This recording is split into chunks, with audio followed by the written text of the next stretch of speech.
I don't know if you remember the James Bond movie Goldfinger, but Goldfinger, the song went something like this. And excuse me for singing here. I hope I'm not going to scare anyone away. All right. Goldfinger, the man with the Midas touch. So, based all on the idea of the guy who had the Midas touch, it's a myth, of course, a fairy tale, if you will, of this person who could touch anything and it would turn to gold. Well, that song and the myth do not apply to our Prime Minister Justin Trudeau. Justin Trudeau is most assuredly not the man with the Midas touch. If anything, he is the opposite of the man with the Midas touch. Whatever Justin Trudeau touches in terms of governance, in terms of policies, and in terms of communications almost these days, it just turns into a disaster. And worse than that, if it was just a disaster, if it was just that people were getting angry with him, and he has his fair share of constituents that are angry with him. But if it was just the idea of Justin Trudeau and Canadian voters being angry with him, that's not such a terrible thing. In politics, you make tough decisions sometimes, and that means you're going to have your supporters, your loyal supporters, and you're going to have people that are just pissed off with you. That's the natural order of things in politics. When things are really bad, okay, a really bad sign for you in politics is that the people start to ignore you. Or even worse than that, they start to laugh at you, to ridicule you. They just think you're a comedy show. And that's just sums up Justin Trudeau, especially of late. Now, he's been dogged by this for quite some time. But, the public is just tired of Justin Trudeau. They're bored with him. And serious political people look at him and they don't take him seriously. They think he's a joke and they laugh at him. And is there a better example of Justin Trudeau turning something into a disaster than the current spat between Canada and India? A public diplomatic spat that has been escalating and entirely caused by Justin Trudeau and his impolitic, uh, unconsidered or poorly considered decision to publicly accuse the government of India with having been complicit in assassinations here in Canada of its expatriate citizens. Well, look, you don't do this. You don't do this, ladies and gentlemen, without evidence. Anyway, look, it's you're tuned into the Joseph Benamy Show in case you didn't know this already. And it is September the 21st, 2023, first day of autumn here in the Northern Hemisphere, first day of spring in the Southern Hemisphere, interestingly enough. Where else are you going to get these little tidbits of trivia and information, except for here on the Joseph Benamy Show? Anyway, clearly I'm your host, Joseph Benamy. Thank you so much for joining. Yeah, this whole spat that has developed between India and Canada, based on our Prime Minister going public with the accusation that the Indian government was somehow or other involved with an assassination that occurred here recently of a member of the expatriate Indian community who was let's call him a rebel, a troublemaker. And this is not a new thing here in Canada. We have a large Sikh community, and our Sikh community, I think it's fair to say, is generally not loyal to the Indian government. I think that's a very fair assessment to have. And so we've had this ongoing thing where from time to time, members of the Sikh community, expats of India, and they may not entirely all be Sikh, but they're not loyal to the government in India. They come to Canada, they settle here, and we have had honestly, from time to time, we've had some problems here with individuals who come to Canada, settle here, become citizens, but continue their anti-government activity in India, directed and funded from here. We have had that problem in the past. In case you're wondering, just think going back now, gosh, it's almost 40 years. The Air India bombing. The Air India bombing, ladies and gentlemen, prior to 2001, 9/11, prior to that aviation crime, and let's call it crime, not disaster, not tragedy, these were crimes. But before 9/11, the largest act of aviation terrorism that occurred was the Air India bombing, and that was planned and executed from Canada. The bombs were placed on the planes in Canada. One of them actually went off, bringing down the entire plane over the Atlantic Ocean. The other went off in Tokyo, the other bomb, as it was being transferred from one flight to another. It went off on the ground. And I want to say thankfully, except that it did kill people on the ground. But those two bombs were planted here in Canada, and the whole terrorist attack was planned here in Canada. So we have had this history of extremism in the Sikh community, and let's be very clear. I shouldn't have to say this, but I want to make it very clear that I'm certainly not suggesting or implying, and nobody should misconstrue what I'm saying as a claim or a suggestion that most of our Sikh Canadians are somehow or other complicit in acts of terrorism or violence or political rebellion back in the home country, if I could use that term. I'm not saying that. Most members of our Sikh community here in Canada come, they settle in, they're proud Canadians, and they don't want to have anything to do with the violence and anything like that in India. They may have personal opinions. Look, if you're going to ask them, do you like the Indian government? Do you think that they're fair? Do you think they treat your fellow Sikhs properly and fairly? Do you think that the province that your people come from in northern India, do you think it should be an independent province? People are going to have an opinion, but that doesn't make them terrorists or extremists or anything like that. So again, I don't want anyone to misrepresent what I'm saying or misunderstand or misconstrue. Everybody should know I'm not doing that. But we have had problems in that particular community in the past.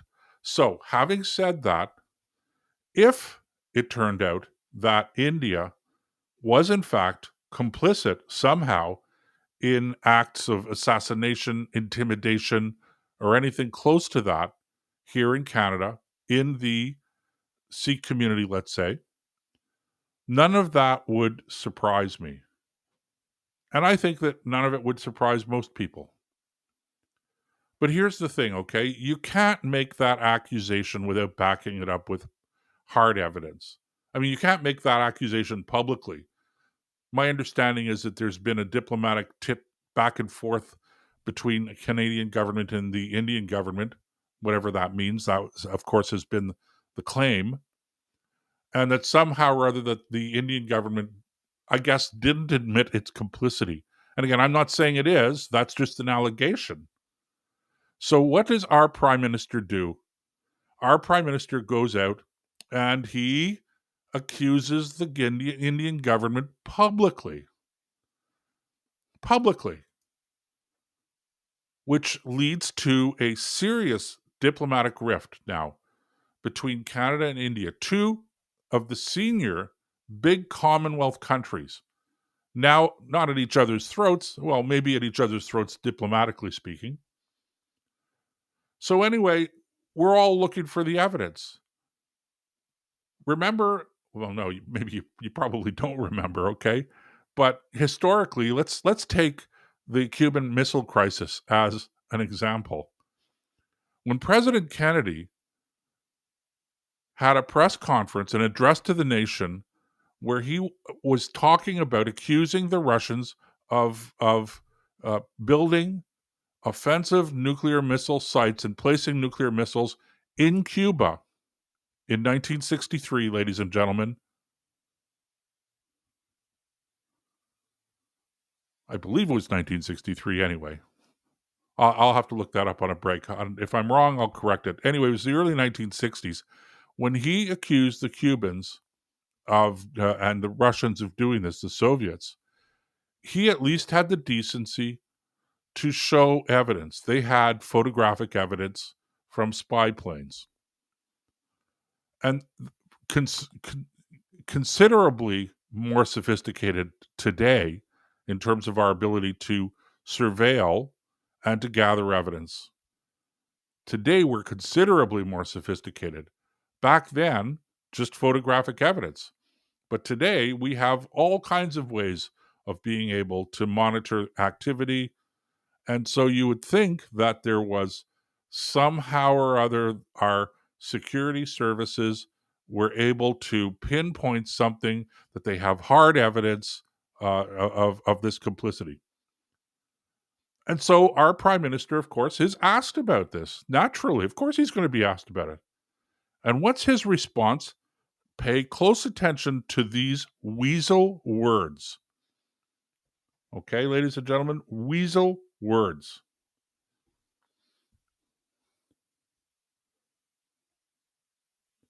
Quote, our security agencies are pursuing credible allegations of possible links, end quote. Let me repeat that.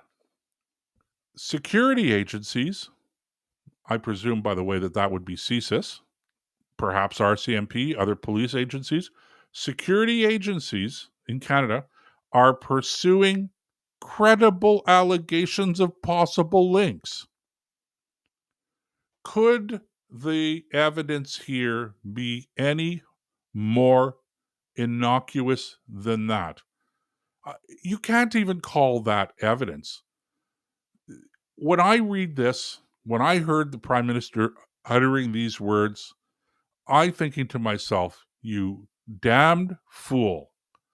You're opening up a diplomatic rift with India, which is an incredibly important trading partner, diplomatic partner with us here in Canada. So many Canadians originate from the Indian subcontinent, whether they're Sikh or they're Hindu or whatever. This is a respected, important community here in Canada, is our Indian community, East Indian community. I'm not talking about Aboriginal or First Nations here. How utterly offensive and insulting, even for those who are here and they are good Canadians, they've become citizens, they have no intention of returning to India. Still, this has to be a deep insult to them. And not only that, it's like Keystone Cops, ladies and gentlemen. It's not just whether it's inflamed or insulted the government of India. Just think around the world, other countries that we hope take our country and our prime minister seriously. And this is what they witness. They witness the Prime Minister of Canada, who's already had his reputation tainted with the whole blackface scandal and other things like that. Imagine what they're saying. And they were not going to say it to your face. They're not going to say it to Justin Trudeau's face. But I guarantee you, and listen, I know I've been in the room when this kind of thing happens, where, you're polite, respectful, considerate in public, but behind closed doors, you're just splitting a gut laughing at them. I'm not going to tell you which countries or diplomats or anyone that I've experienced that with, but I can tell you I've experienced that. I've witnessed that kind of reaction behind closed doors in relation to some very high senior politicians from outside of Canada, even some inside of Canada, at the highest levels here in Canada. I have seen it. I've been party to it. This happens all the time when you don't take somebody seriously.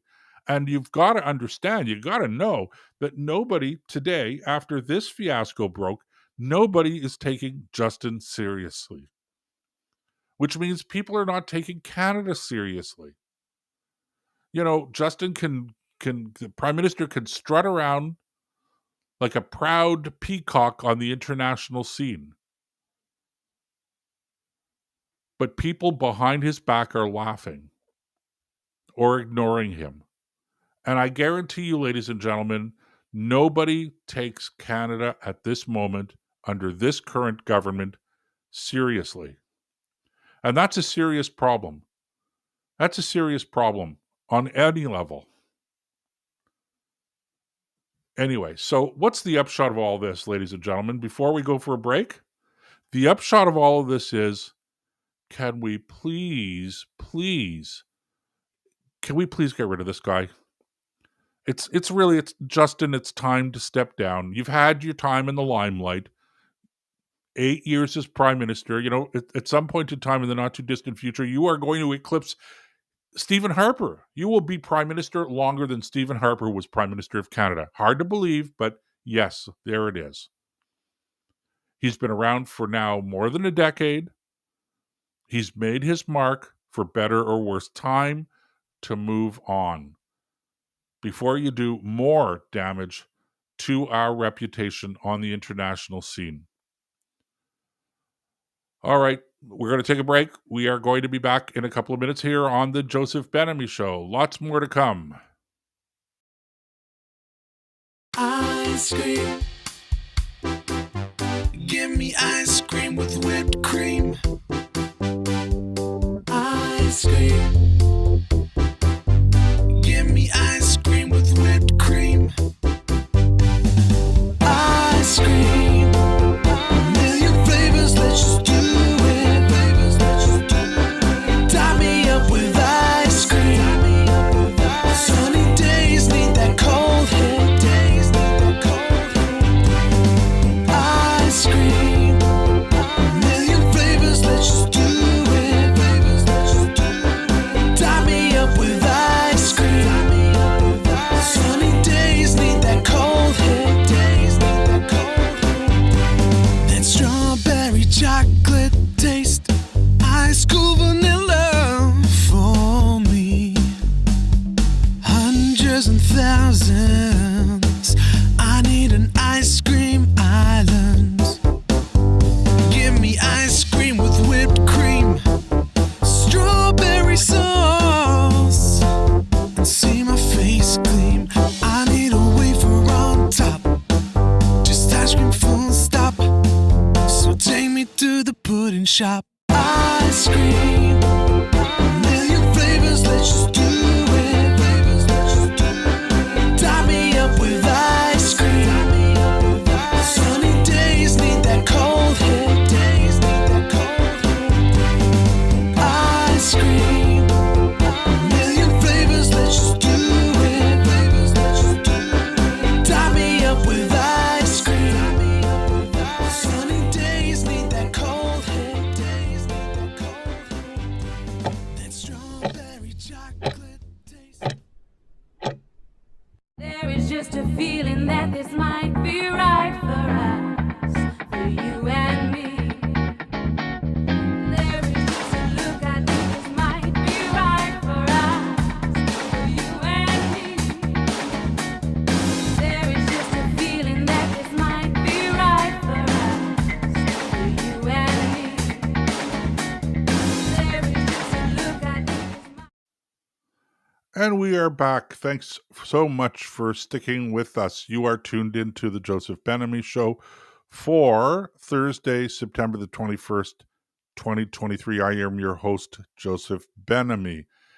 talking about our prime minister and how he's become a bit of a laughing stock. And as a consequence, our whole Canadian government is becoming unserious and it's becoming a laughing stock, even if the individuals who are being disrespected and laughed at on the international scene don't deserve it on a personal level. But our prime minister, this whole spat with India has it's just illustrated how unserious and incompetent and unprofessional this man is. He frankly, this is not me being partisan. Okay, I know people are going to accuse me of being partisan. Oh, you're a conservative. You support the conservatives. The truth is, I have been on this show and in many of my columns and interviews that I do, I'm just as critical of the Conservative Party of Canada as I am of the Liberal Party of Canada on different things. And in fact, if I had to take a tally, it's probably fair to say that I've probably been more critical or critical of the Conservative Party on more occasions than I have been of the Liberals. I think that's probably I don't have an actual tally, but if somebody was to go back and tally it up, I think that would be entirely believable to me. I don't drink anyone's Kool-Aid. That's why I tell you at the end of the show, every week I remind you, every day I remind you, don't drink the Kool-Aid. Form your own opinion based on your own intelligence, your own information. And look, sometimes you're going to be wrong, sometimes you're going to be right. That's just the nature of the beast, isn't it? Not just politics, but that's just life. It's human life. So I know people are going to accuse me of being partisan here, but this is really not a partisan observation. I'm saying that we really have to get rid of this guy. It's finished already. The damage that he's done to this country, the damage that his government is inflicting, not just on the people of this country, but on future generations in terms of this government's fiscal policies that have contributed significantly to inflation here in Canada. Okay. I'm not going to rehearse all of this stuff. We've talked about it before. I'm just saying it's high time now. I've never actually said time to get rid of the guy. That's a first for me. But now I'm saying it publicly. Yeah, you know what? It's time. Time for him to move on. Thanks very much, Justin. Okay, don't let the door hit you on the way out. That's my attitude. And of course, Justin now is in New York. And what's he doing in New York? He's promoting, again, talk about a joke. He's promoting carbon taxes. And the reason he's promoting carbon taxes, he's citing the wildfires here in Canada this summer as evidence of the importance of carbon taxes and carbon pricing and that kind of stuff. Now, the theory is, and I don't agree with this, but it's a theory. The theory is, as you know, climate change is man-made. It's predominantly caused by carbon dioxide in the atmosphere, which, by the way, let's be clear, is not pollution. You'll never hear me say it's pollution, but we'll say carbon dioxide in the atmosphere. And the theory is that carbon dioxide in the atmosphere is leading to not just global warming, but extreme weather events. And the extreme weather events, particularly the heat and the dry, etc., is contributing or did contribute significantly to the wildfires that we had in Canada. Now, the fire season in Canada is slowly coming to an end. It'll be over soon. And then we can go back and we can count all of the wildfires that we had in Canada this year. And then you can tell me whether or not we had more than normal or set a record. You can't tell me that in halfway through the season. Sure, maybe we had more and more intense wildfires than normal within the first half of the season or the first quarter or the first 3 quarters. I don't know.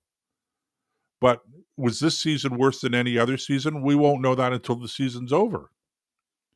Because remember, when it comes to wildfires, we actually have in Canada somewhere around 8,000 wildfires every fire season.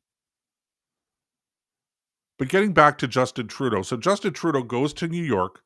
He's talking up, imploring other world leaders, get on the bandwagon with carbon pricing and carbon taxes, because that's how we're going to solve the problem. Just look at what happened in Canada this year. Well, okay. Let's just follow the logic of that particular statement. Look at what happened in Canada this year. You're alleging, as other climate alarmists, without proper evidence, you are alleging that these wildfires were caused by climate change. Okay. Well, if that's true, let's just make the assumption for the sake of argument that that's true. Isn't it true then that your carbon pricing and carbon tax proved to be ultimately ineffective at preventing climate change that was inducing these wildfires? All of the measures that have been taken worldwide, and particularly here in Canada, did nothing. We still had these so-called records. Of course, all of that's nonsense. But just taking the argument at face value, just taking what they're saying at face value, accepting it in order to analyze the logic of it, you quickly realize that there's no logic in it. Quite the opposite. If carbon pricing and carbon taxes and all of the war on carbon were going to have an effect, they would have had an effect. The fact that the temperature is rising still, the average temperature allegedly, is a pretty serious. It's a pretty serious piece of data that refutes or challenges the validity of the theory. It doesn't. When he goes and he talks about the wildfires in Canada, he's essentially arguing against the very policies that he has adopted, because the policies he's adopted haven't made a difference. Oh, I know what you're going to say. You're going to come back, if you're an alarmist, you're going to come back and you say, yeah, but Joseph, it's the other countries. The other countries are not doing this. Justin is in New York imploring other countries to follow our lead here in Canada. To which I would respond, exactly. That's one of my points. That's one of our points. Look, there is no climate emergency. But if there was a climate emergency, ladies and gentlemen, then we could take a look at what's causing it. And if it's man-made, if it's human activity that's causing it, and if it's carbon dioxide production or whatever, well, that's not our problem, because we are not a major contributor to carbon dioxide in the atmosphere here in this country. We produce somewhere around 1.5% of all of the carbon dioxide that's produced on an annual basis here in Canada. 1.5% of the world's global production of carbon dioxide comes from Canada. And that's that's not just a minuscule number. That's an especially minuscule number when you consider that we live in one of the coldest and one of the largest and one of the most underpopulated countries in the world. And by underpopulated, no, let me rephrase that. It's not the idea that we're underpopulated, but our population centers are so widely spread out.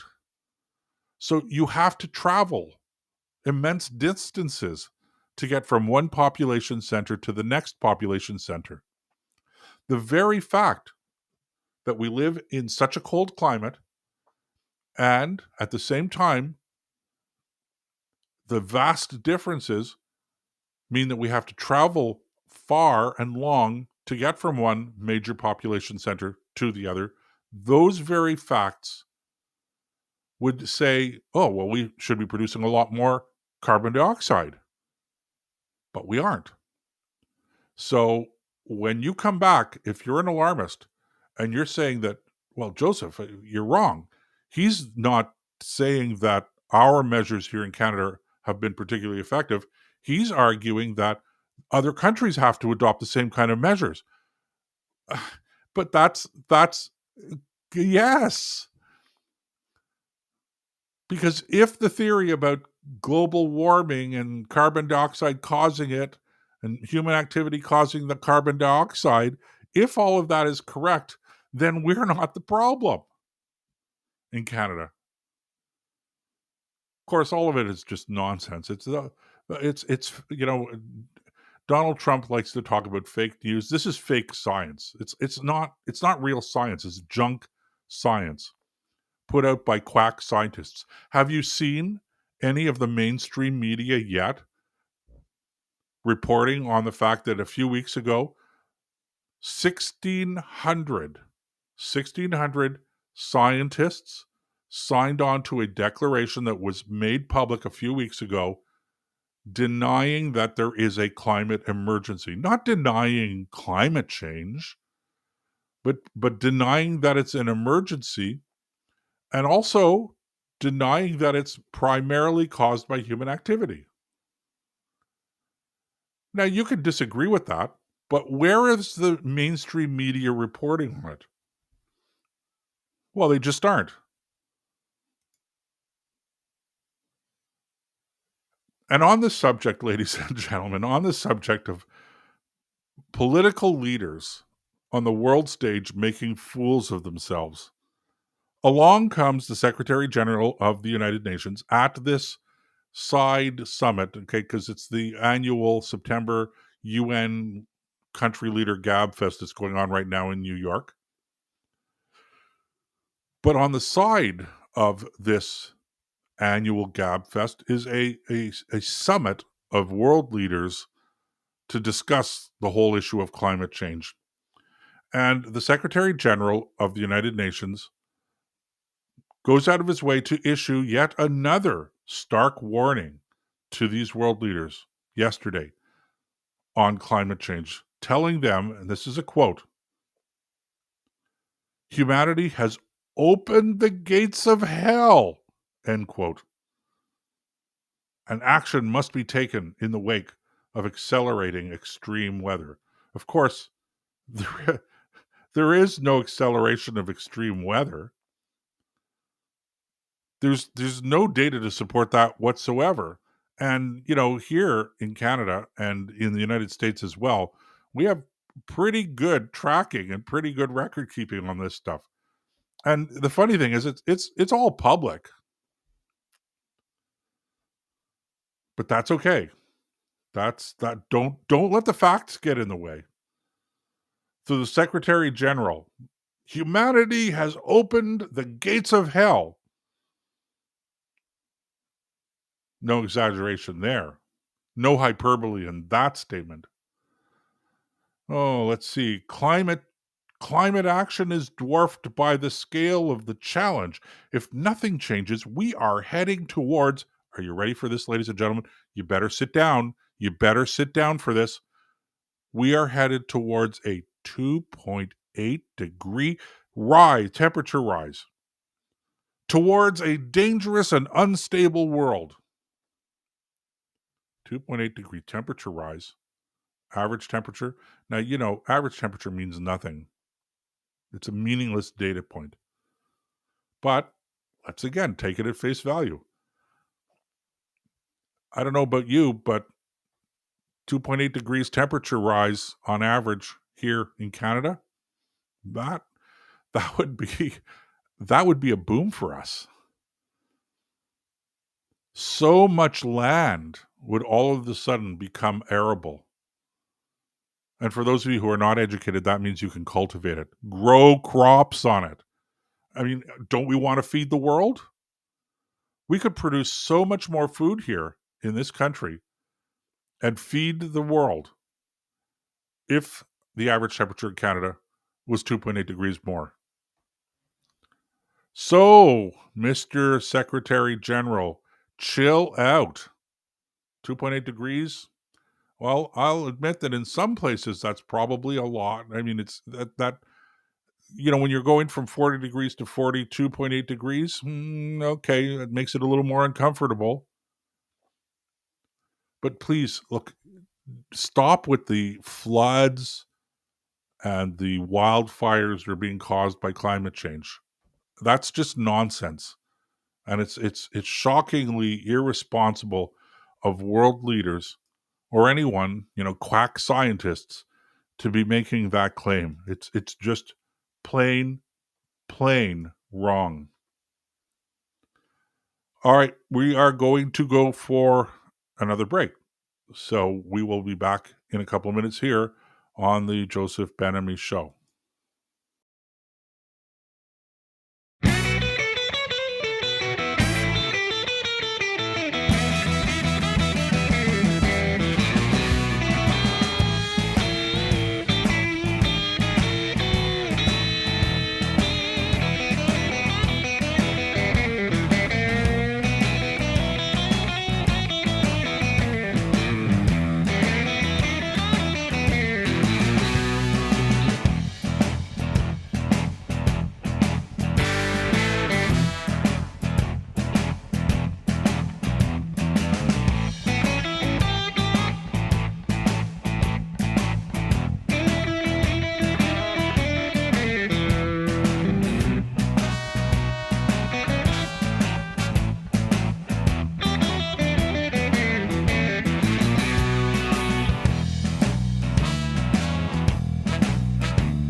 And we are back. Thank you for sticking with us. You are tuned into the Joseph Ben-Ami Show for Thursday, September the 21st, 2023. I am your host, Joseph Ben-Ami. First day of spring.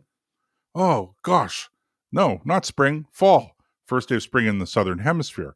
And maybe that's the problem, is my head is in the Southern Hemisphere, particularly because 3 of the major rugby countries, 4 actually, because I think Samoa also, Fiji, New Zealand, Australia, and South Africa are currently playing in the World Rugby Champions. So I've been thinking a lot about the Southern Hemisphere, hence my thought, because it's the first day of spring in the Southern Hemisphere, first day of fall here. By the way, I did look up the date of the year of the Cuban Missile Crisis, and I was right that I was wrong. I said 1963, then I hesitated and thought, was it really 1963? I promised I'd look it up, and I did, and I was correct that I was wrong. It was 1962, not 1963. So never let it be said that I don't admit my mistakes, because as I say all the time, I'd rather be right than consistent. All right. What else is happening here? A couple of other things. I want to give you an update on the day 13 of the Freedom Convoy trial here in Ottawa, just meandering along. But Before I do that, I can't let the occasion pass. Before earlier in the show, we were talking about one of the things that, you have to expect when you're doing meaningful things in government, you're making decisions, you're implementing policies. Sometimes those policies are going to be challenging, they're going to be difficult, they're not going to be pleasant for everybody all of the time. But you like to think that when you're faced with situations that you have to take tough decisions, you're going to take the tough decision and you are going to be criticized for it. So it's not a bad thing when you have enemies in politics. It's not a bad thing when people are angry at you. It means that what you've done is serious and it's meaningful. Maybe it's wrong. You can't always be right. Sometimes you're going to make wrong decisions, but at least you know that the decision that you've taken is, as I say, serious and it's meaningful. And on those lines, the decision of the Ford government, the conservative government, or the allegedly, nominally conservative government here in Ontario. See, that's me not being partisan. The Doug Ford government made a decision a couple of months ago that it would allow urban development, in what is known as the Greenbelt. Now, let me tell you what the Greenbelt is, ladies and gentlemen. The Greenbelt is a belt of undeveloped green space surrounding urban centers. It's something that we have here in Canada, in Ontario in particular. We have a green belt here surrounding the urban area of Ottawa. And there's a green belt surrounding the urban area of Toronto and its satellite cities. And the whole idea is that we want to contain urban development inside of or within that area that is surrounded by the green belt. That's the theory anyway. And it's kind of a conservationist thing. And in theory and historically, it hasn't been a bad thing. But we are dealing here in this country right now with a housing crisis. We are dealing with a crisis in the cost of housing. And so the Doug Ford government, as part of a solution to this, not a perfect solution, because I don't think the primary cause is restrictions on development. That is an issue for sure, but I still think the primary cause is that we are allowing too many people, bringing too many people into this country. We're bringing people into this country at a faster rate than we're constructing new homes and new infrastructure to be able to accommodate everybody. I think that is the major cause. Nobody wants to talk about it. You're hearing it from me. I don't care. I don't drink anyone's Kool-Aid. I call them as I see them. That is the major cause. I'm not anti-immigrant. I've said it before. I'm saying it again. I don't care how many people we bring into this country. It is a huge country.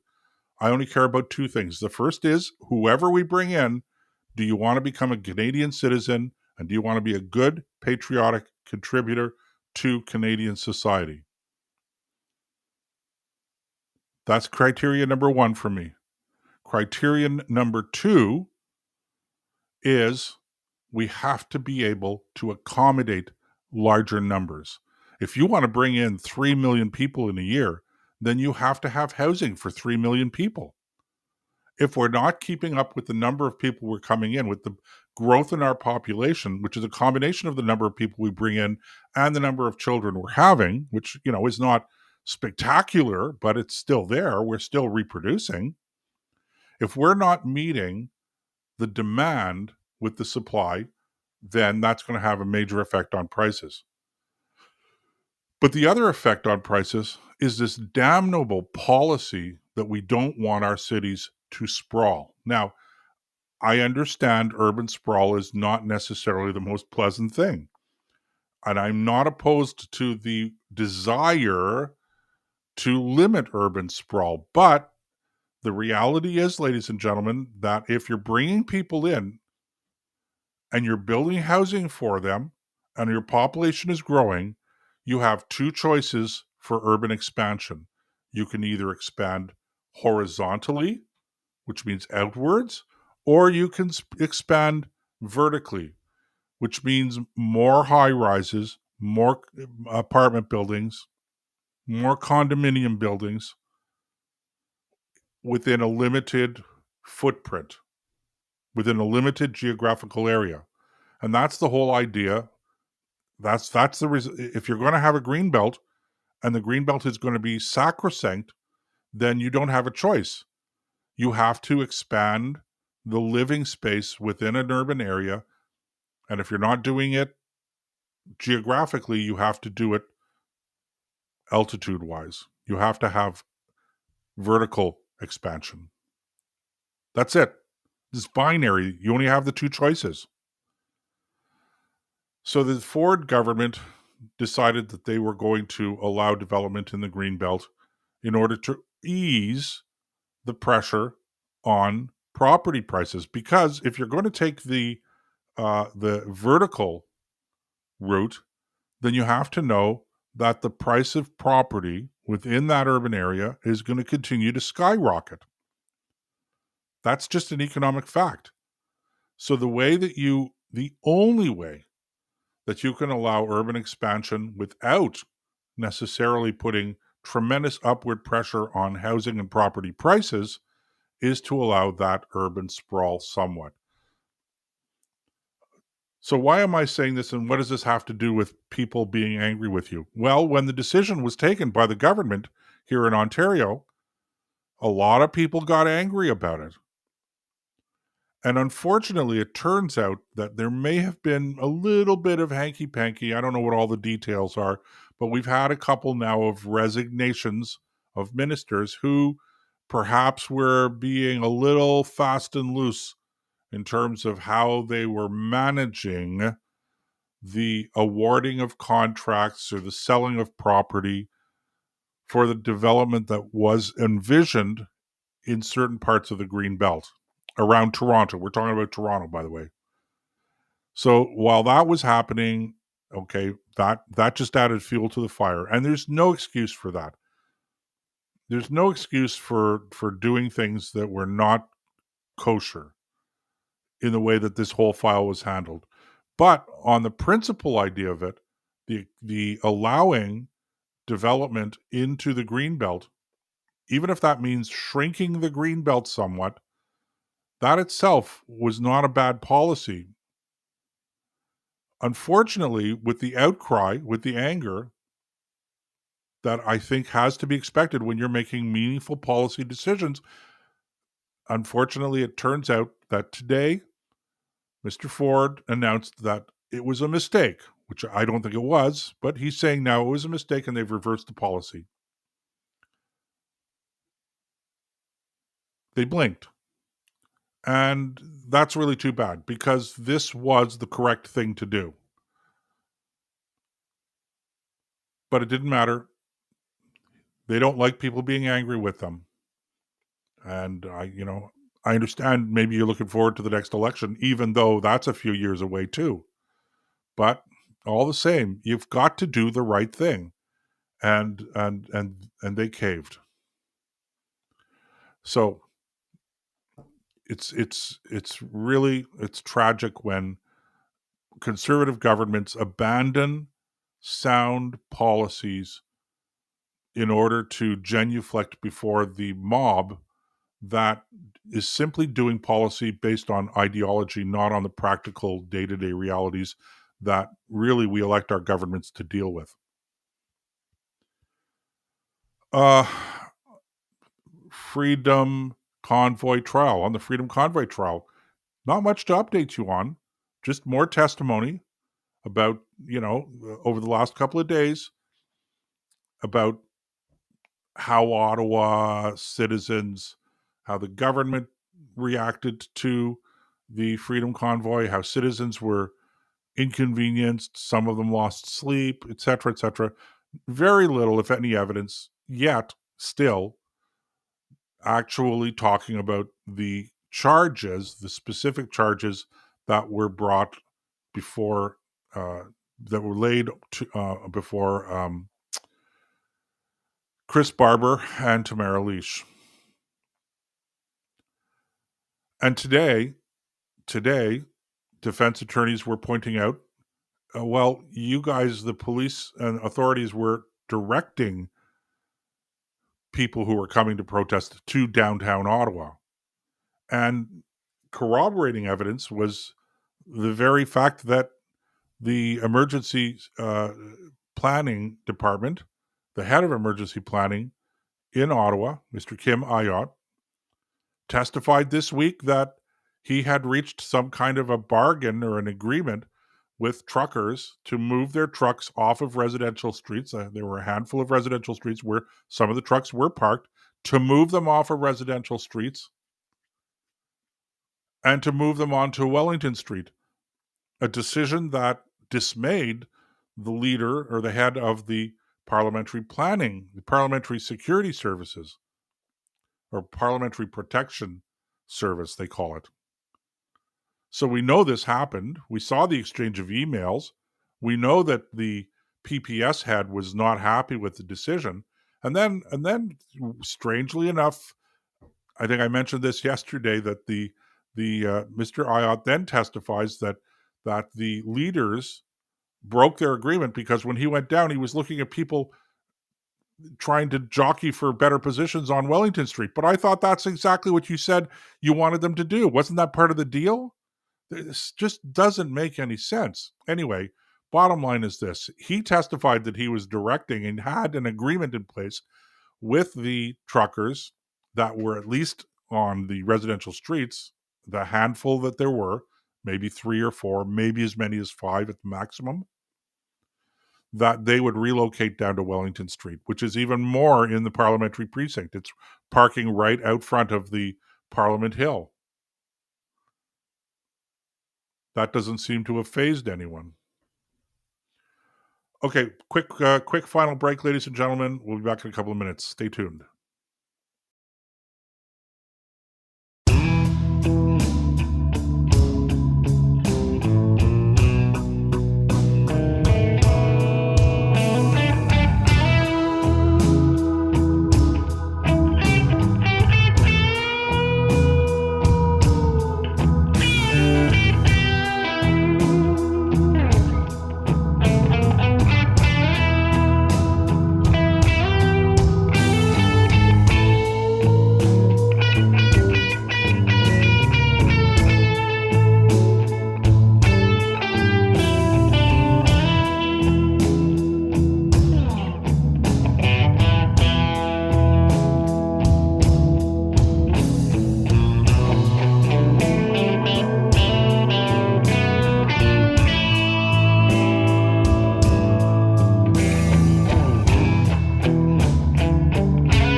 And welcome back. You are tuned into the Joseph Benamy Show. It is September the 21st, 2023, and I am your host, Joseph Benamy. Thank you so much for sticking with us. Okay, we're into the home stretch, ladies and gentlemen, which means you got it. This day in history. So this day in history, a couple of things I'm going to bring to your attention. In the year 1823, I misread that. According to the teachings of the Church of Jesus Christ of Latter-day Saints, that would be the Mormons. An angel or a resurrected being, take your choice, appeared to Joseph Smith on this day in 1823, instructing him to restore God's church on earth. And the result of that was the Book of Mormon and the Mormon religion, also known as the Church of Jesus Christ of Latter-day Saints. That is today in 1823. Also today in 1957, for you media entertainment buffs out there, American TV series Perry Mason first was broadcast today, debuted today in the United States, starring Raymond Burr as the famous lawyer Perry Mason, defense lawyer Perry Mason. That was a big hit, and if you're, as I say, an entertainment buff, you would want to know about that. Since it's Thursday, I thought we would just jump ahead and see what else happened later this week on September the 22nd, because we don't have a show tomorrow.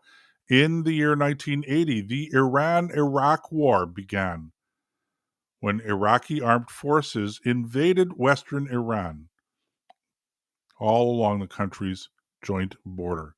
And the fighting continued between these two countries, including the use of, are you ready for this?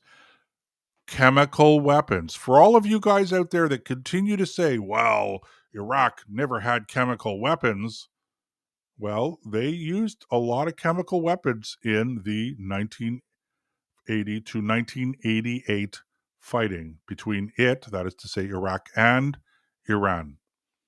A lot of people died in that war. Peace agreement was finally signed in 1990. And in the year 1692, the last executions during the Salem witch trials occurred on this day. In 1692, 8 people were hanged. Just goes to show you how governments can get it dead wrong. Another argument for strictly limited government. Okay, ladies and gentlemen, well, that's it for us this week, because we only do our shows Monday to Thursday, as you know, 4 days a week. As always, don't forget to check out the website, www.josephbenamy.com, all one word without a hyphen. Follow us on Twitter, @JosephBenamy. And if you're watching the show on YouTube, or if you're watching it on Rumble or any other social platform, like it. Share it with your friends and neighbors. The more people we get watching the Joseph Benamy Show, the happier we are. And, while you're at it, if you're on the website, www.josephbenamy.com, all one word without a hyphen, send me an email. Let me know what you think. It's a brand new website. Looks pretty slick. So I'm interested in your opinions on that. Okay, ladies and gentlemen, that's it for this week. That's it for tonight. We will see you again, not next Monday night, because next Monday night is Yom Kippur. So it will be Tuesday night when we join you again next week. So until then, God bless. Whatever you do, do not let anybody in your family drink that Kool-Aid.